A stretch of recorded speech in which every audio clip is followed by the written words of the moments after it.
What up? What up? What up? Man, I am excited to be here today with my man Denzel. Indeed. How you doing? This is Denzel Sumlin. Denzel, tell me a little bit about yourself. Oh man, I don't want to take up the whole 30 minutes, hour. Take it up, baby. Take it up. It's all good. No, I'm just kidding. Therapist, Bakersfield born. Been doing mental health for about 17, 18 years. Worked in different places, Dang. rehabs, corrections as well, and also was a director at an inpatient hospital in town. So, right on. I've been doing it for a while. Still not a expert in this, in my opinion. Those are the kind of people I like. Always learning. Always learning. Yeah. That's what's up. Always learning. So now just kind of doing the independent, working one-on-one with clients, and it's really rewarding. That's what I got into it for, is that one-on-one work. So yeah, that change. Yeah. Right. That being a part of a person's life. Yeah. Building that relationship, seeing them grow. Yeah. That's the reason why we're in it. I'm Jonathan Rizzo. I'm a licensed educational psychologist. And you know what, in short, what we do is, what Denzel and I do is we work a lot with diagnosing.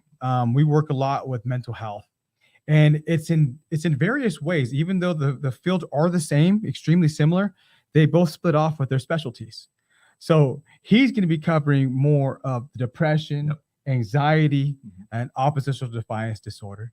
But I'm going to split off and cover more of ADHD and autism.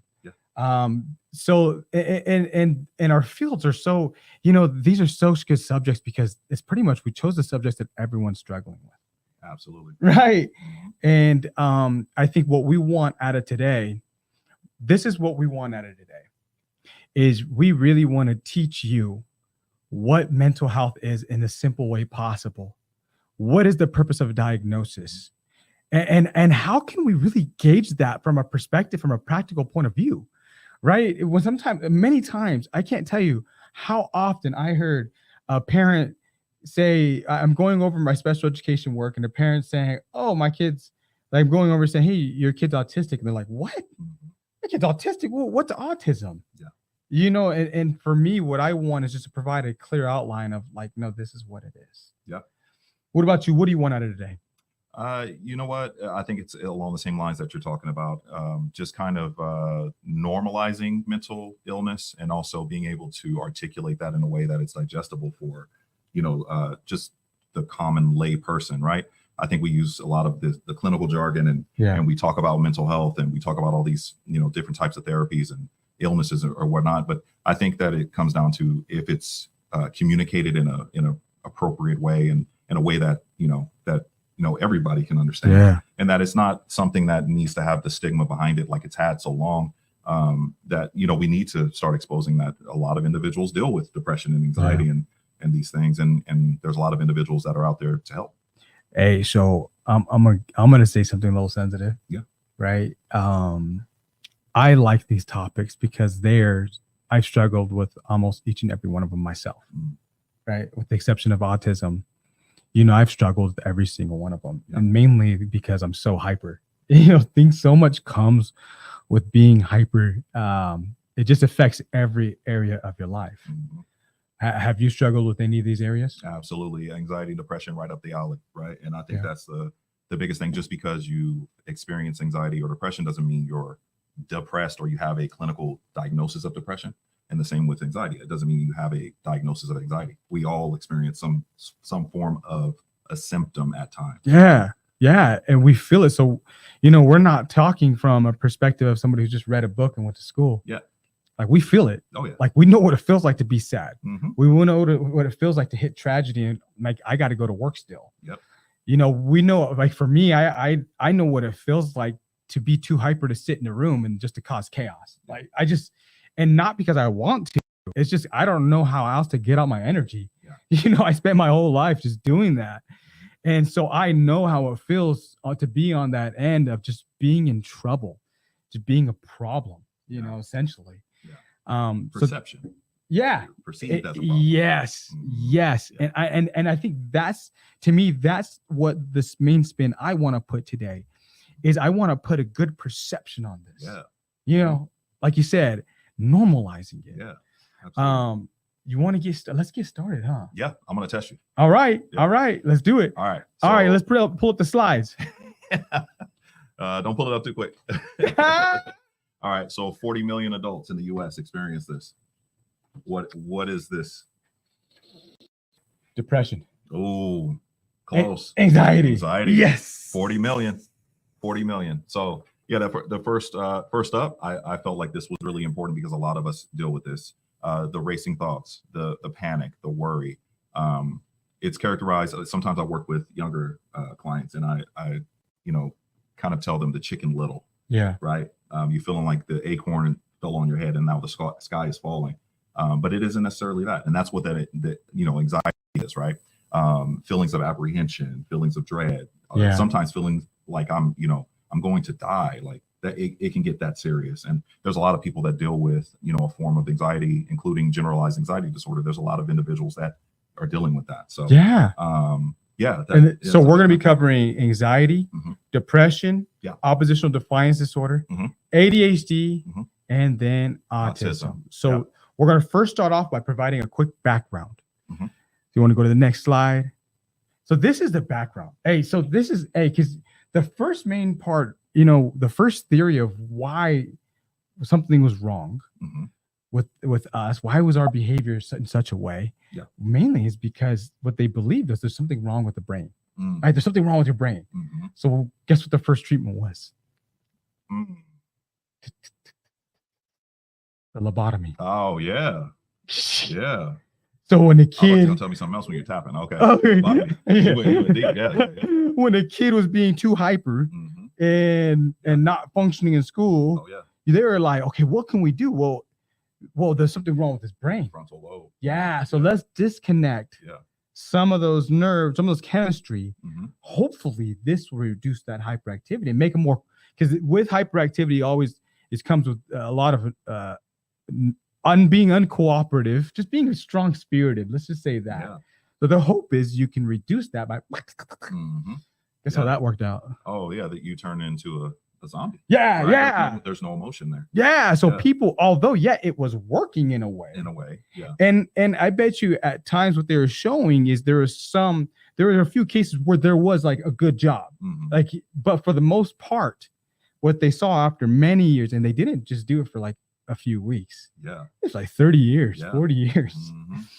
They started realizing like you took all of the personality, the impulse control, the forethought, all who that they life. are. Yeah, everything. Just gone. Yeah, absolutely. So they said, let's not do that anymore. So guess what they changed to next? Tell me. Medication. You know that. Yeah. Right? And they started with the same thing. Hey, medication can reduce signs of depression. It can change people because when they're in a mania, right? It can help kids when they're being hyperactive. Right. So that was the main form of treatment, even for me during my day. When I was in school in the early 90s, there's something wrong with the brain. Don't age yourself. Yeah, I know. Isn't that wild, dude? He's younger than me. Right. I mean, there's something wrong with me. There's something wrong with the kid. There's something wrong with the brain. He can't get involved in class. So guess what? Let's give him meds.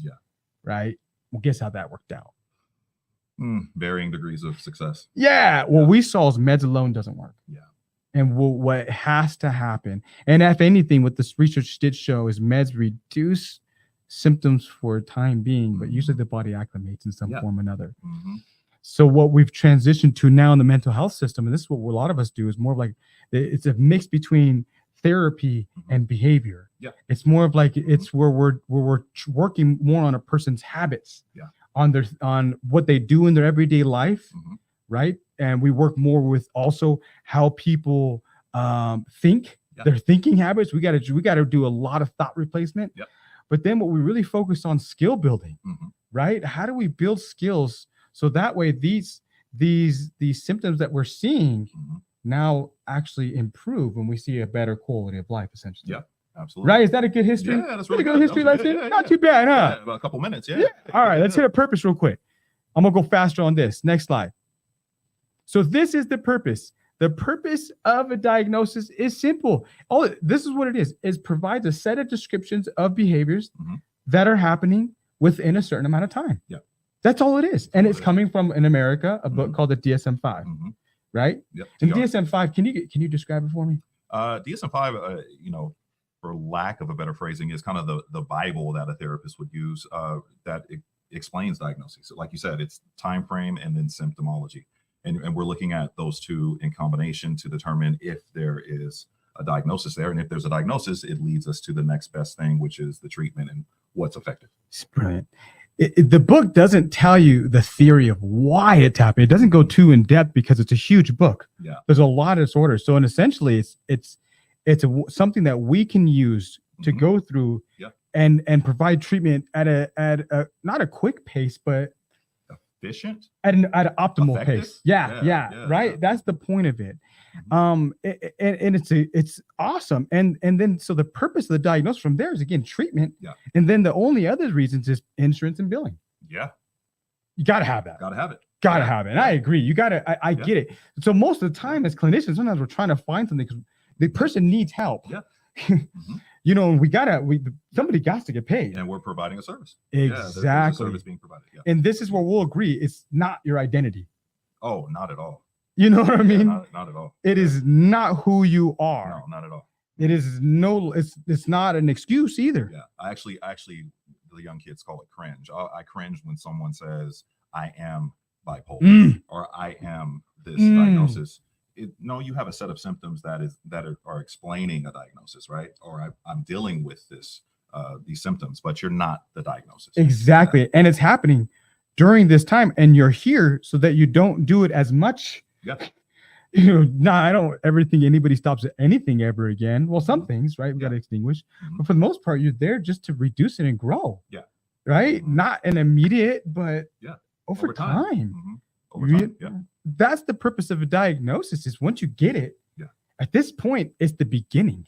It's not the end. Yeah, absolutely. Now it's time to put into work. Yeah, I feel like the labeling, that's a good point. The labeling is almost, it's like condemning you, right? Yes. And it's just saying, you know what, I'm going to be chained to this for the rest of my life. And that's not what we want as clinicians, but it's also not what you want as, a client. And as you move forward. So makes sense. Yeah, we want you to stop coming to us. I mean, yeah.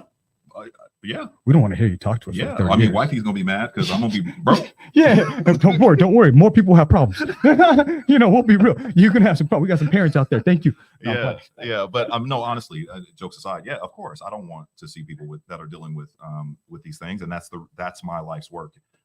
There's a scripture that talks about bearing the burdens of others, and I really take that serious. Like I really feel like that's what we're here for, is bearing the burden. So although I do this as a job, like this is something that I didn't ask for. First of all, that's a long story, but I didn't necessarily ask to get into this. In my head, my journey was going to be different.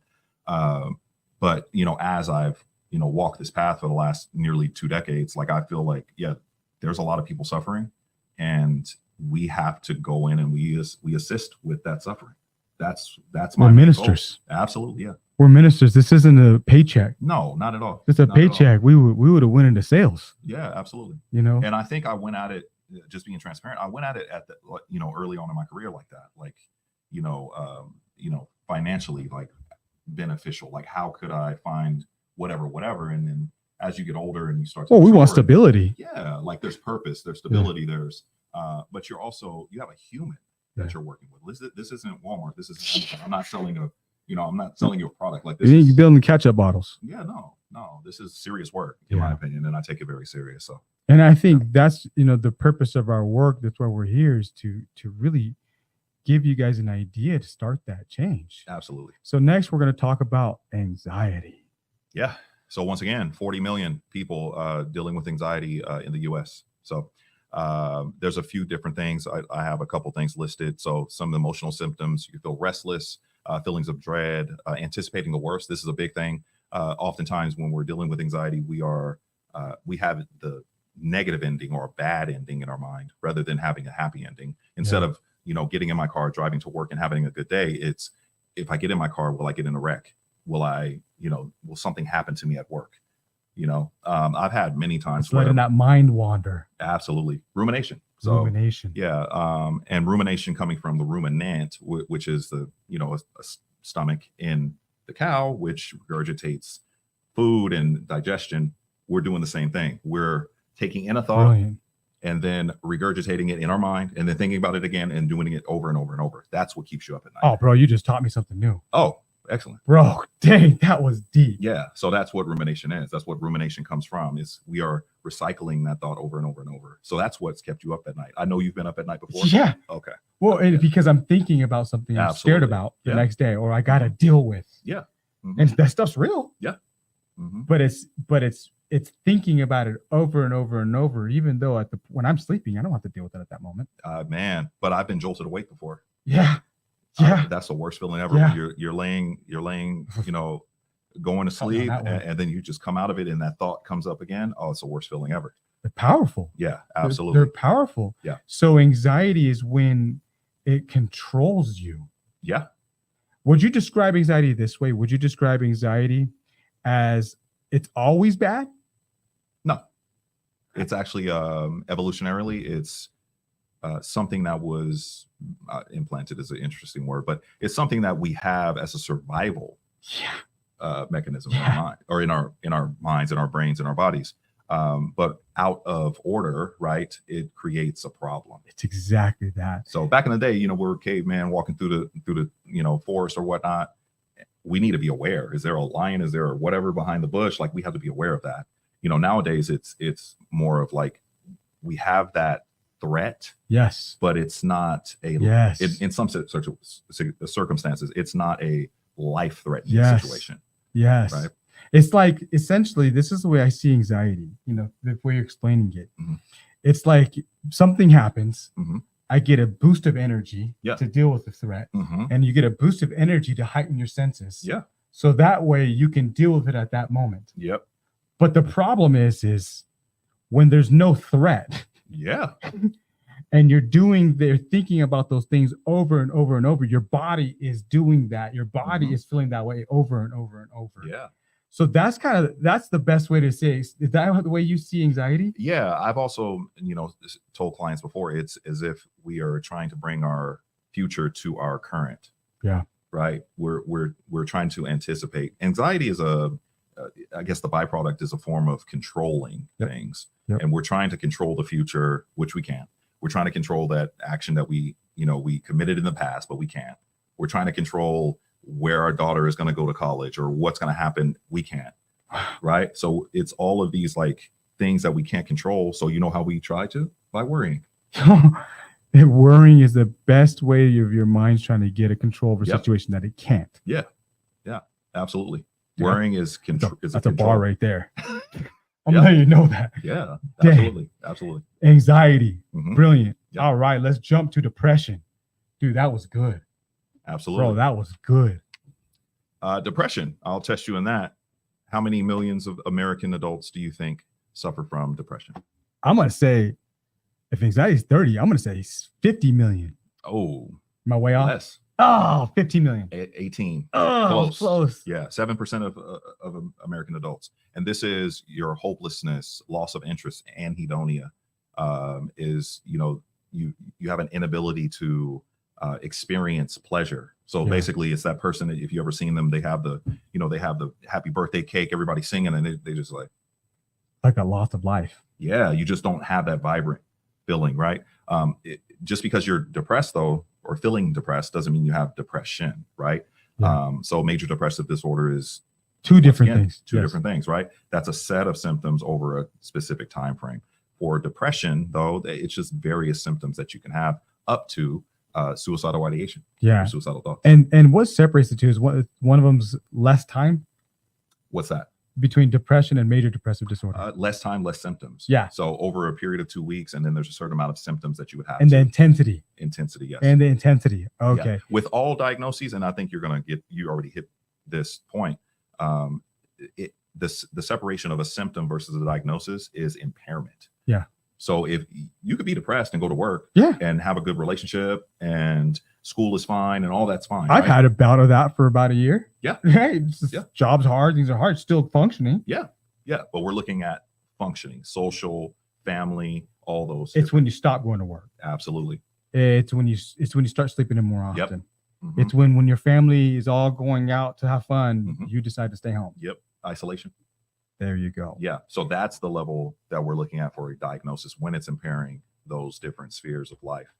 It's not just because one day you wanted to sleep in all day. I did that on Sunday. Yeah. Just wanted- You got to have time. You got to rest. Yeah. And sometimes you just like, I don't feel like it. Right. Yeah. But that's different than depression. Like a full. It's not like you're in an argument with your wife, so you're depressed. You're in a major depression. Yeah, no, that's a scenario. I mean, that's a situational. Yeah. Right? Yeah. It's just quick. And for kids, this is what I saw a lot. They would get in trouble. Mm-hmm. I'm depressed, and I'm like, you're accountable. Absolutely. It should feel sad. Absolutely. It should hurt a little bit. Yeah. It's not necessarily that. It's when essentially a Mhm. person stops doing their day to day, Yep.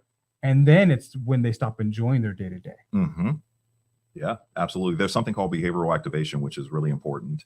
And I've used it myself, but also work with clients on this. It's kind of the snowball on the hill. You ever seen the cartoons? Yeah. You have the snowball on the hill, you roll the snowball down, and what does it do? It gets bigger. Gets bigger. So that's what behavioral activation is. Like we take certain steps, make our bed, wash our face, take a shower, do the gym, and then you slowly make that snowball bigger. And by the end of the day, you feel a lot better. But that first push of the snowball is incredibly hard. It's a monster. Yeah.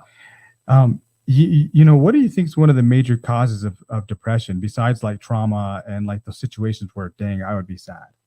There's a few different things. There's genetic factors. If you have history of familial depression, there is trauma, substance use. It's hereditary too. Like Yeah. hereditary in terms of like the parents were depressed Mhm. and being around that environment. Yep. Even a dog Mhm. senses Learn their owner's anxiety and gets anxious. Oh yeah. So imagine how much a kid's affected by Oh yeah. the parents. So it's generational just behavior too. Mm-hmm.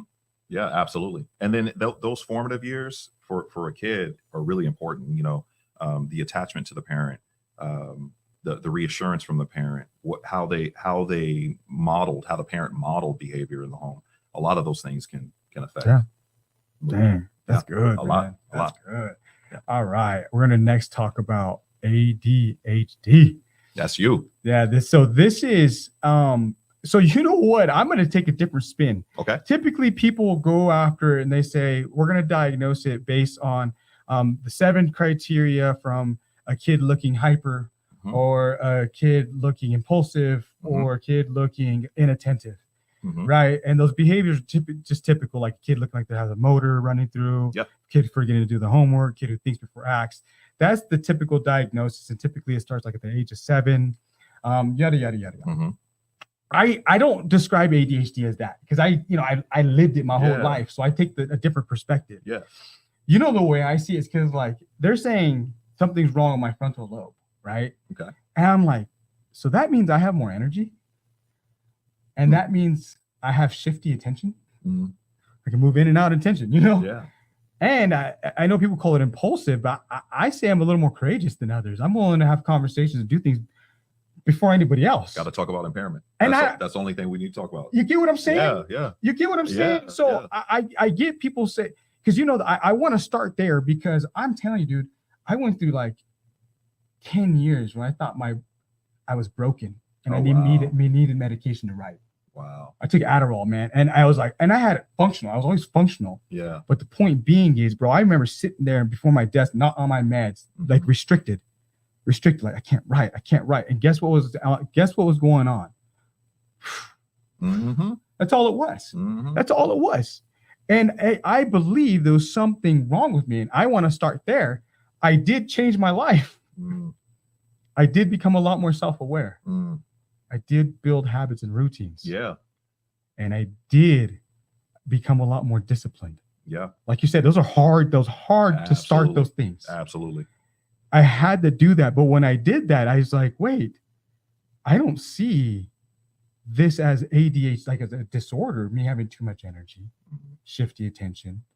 I see this as like, man, I can use this to help others. Like I saw it as like, man, I actually be more productive than others because I could be up all day. Man, we got to start saying perspective. That's it. That is it.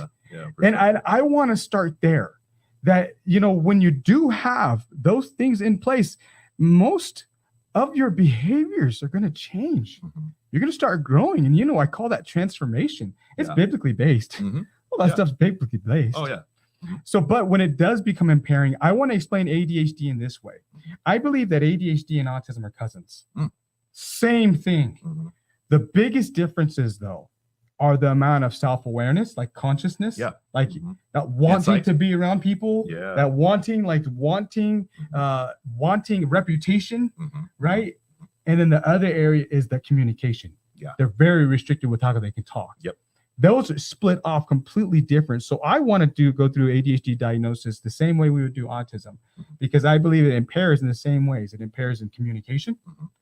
socialization, Yep. and it causes a lot of stereotypical behaviors. Absolutely. So if we go to the next slide, Why Spider-Man? you know what? I felt like, real talk. Yeah. I don't want to be corny, but I'm gonna be corny. Yeah. I feel like I'm a superhero when I do put those things in place. I feel like I just got so much energy. I could just swoop Yeah. in, Yeah. handle business, and just swoop out. Yeah. So I was like, you know what? Why not? And it was cute. It was a cute little kid. Yeah. Yeah. I like I'm in that. that stage. That's Yeah. I fine. like that. All right.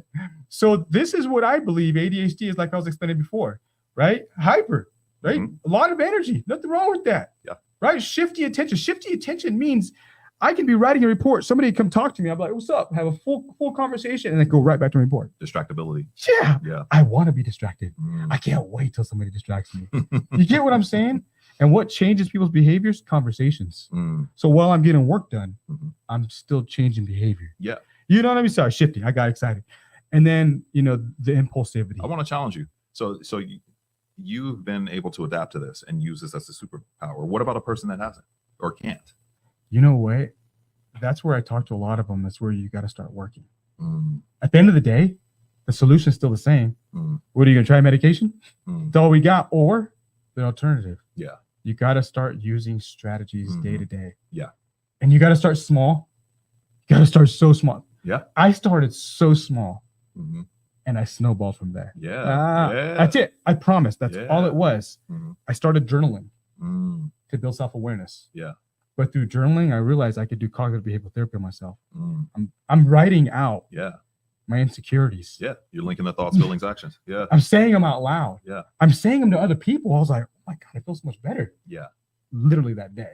You get what I'm saying? And I built a habit out of that. So that's one example Mhm. out of how somebody could build self-awareness. Yeah.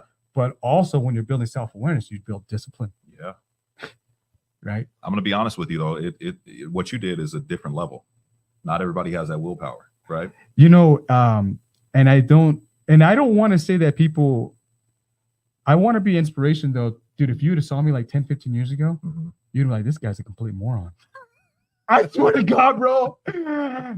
I got in so much trouble. You would have been like, this guy's a functioning druggie.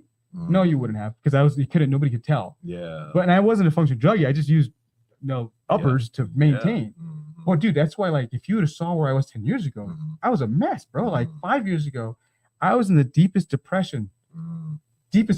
And you know what made me do this? I was so sad. Mhm.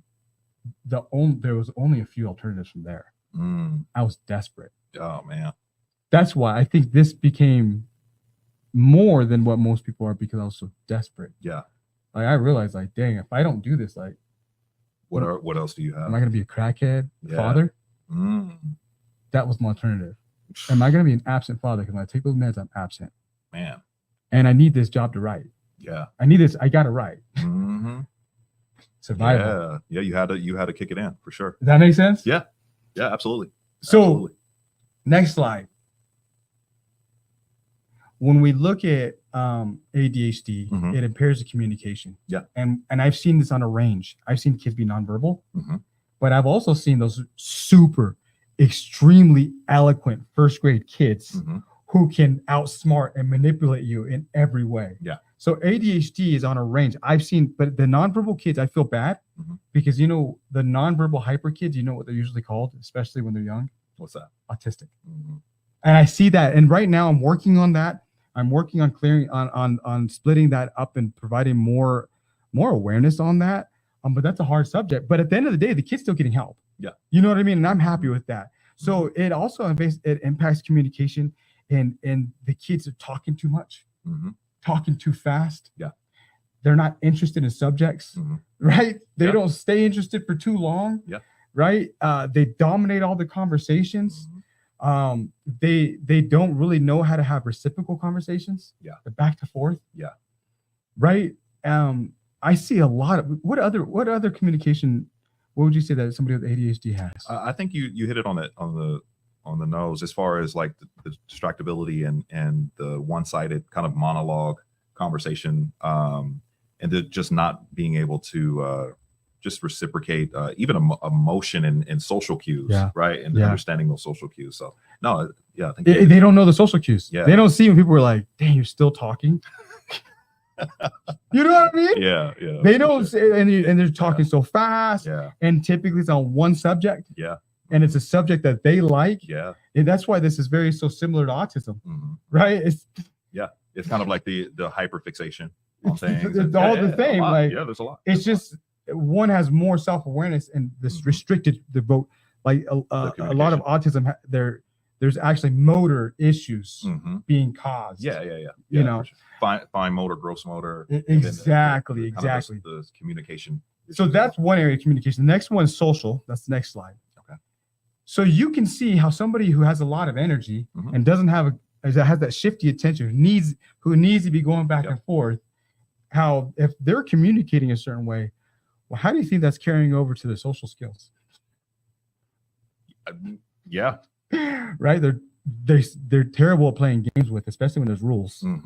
Oh, they're fighting all the rules. Yeah. They're trying to dominate the game. They don't like to share. They take the ball. They're always right. They're dominating the social conversations, right? So you're just hanging out. So what happens when people do that when you're dominating the conversation? Yeah, they don't want to hang out.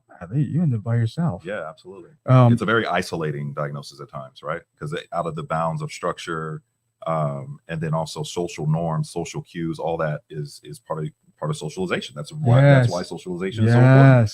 So yeah. And if you don't, and a lot of kids, the thing is the hyper kids don't get a lot of exposure out and about because their parents struggle with them so much.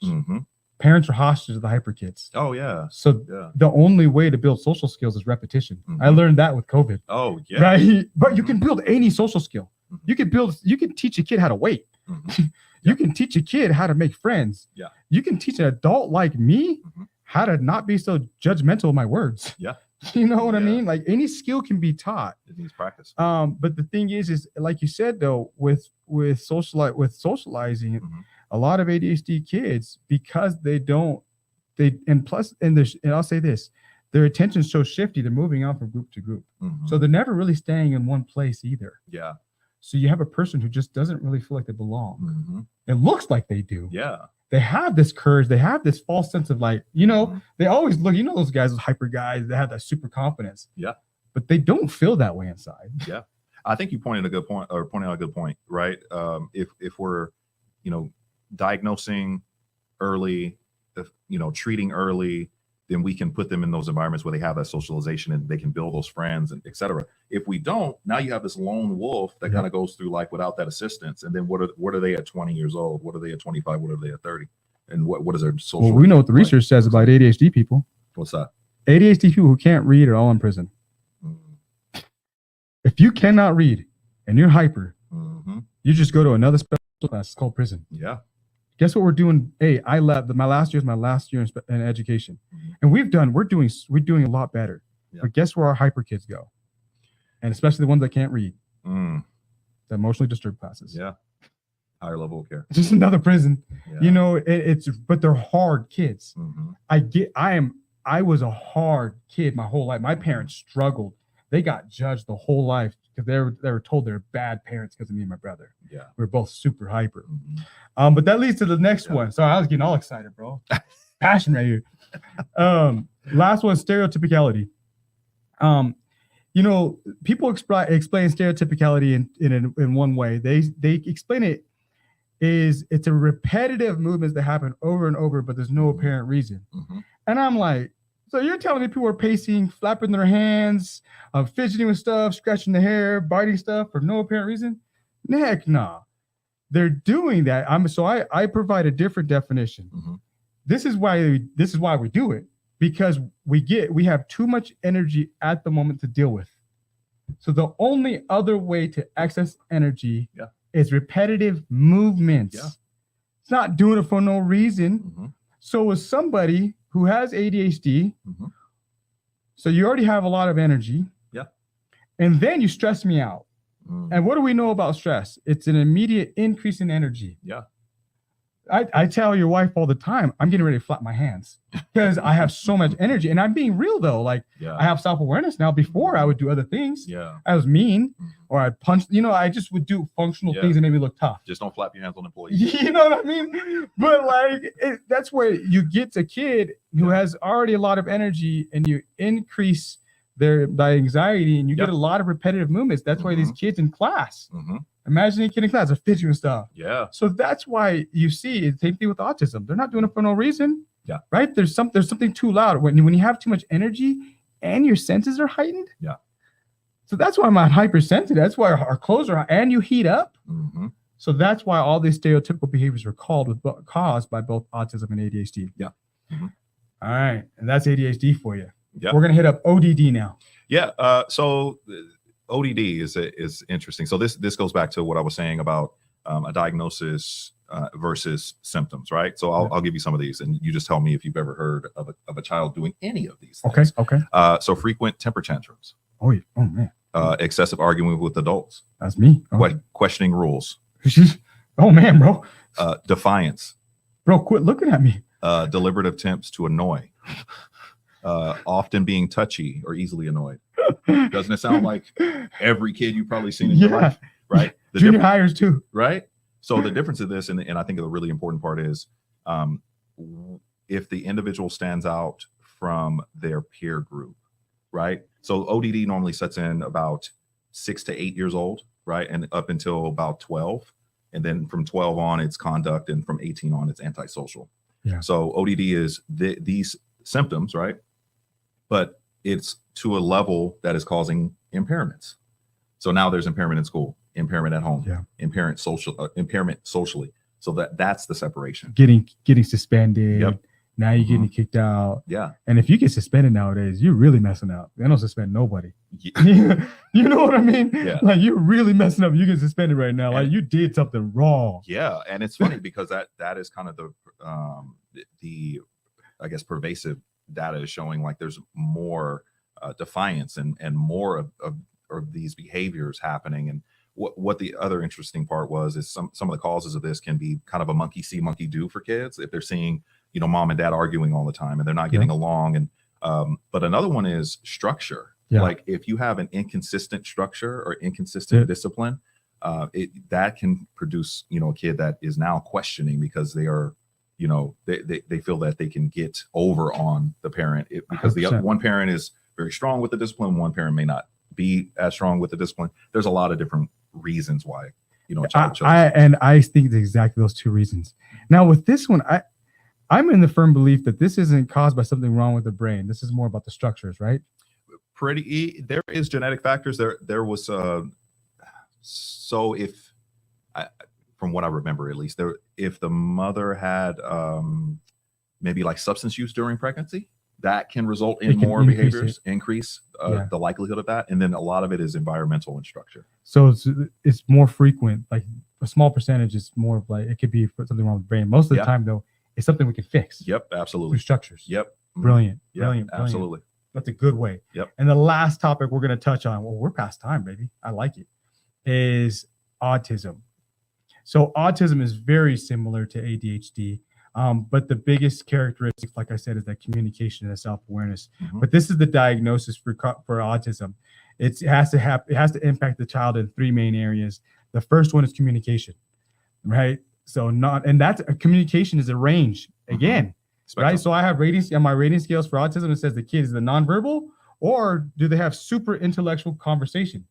It's the same. Isn't that funny? That's why I went more detailed on ADHD. I'm gonna go this one fast. Yeah. So kids who have one-sided conversations, who struggle with taking turns, who struggle with listening, it's really the same things.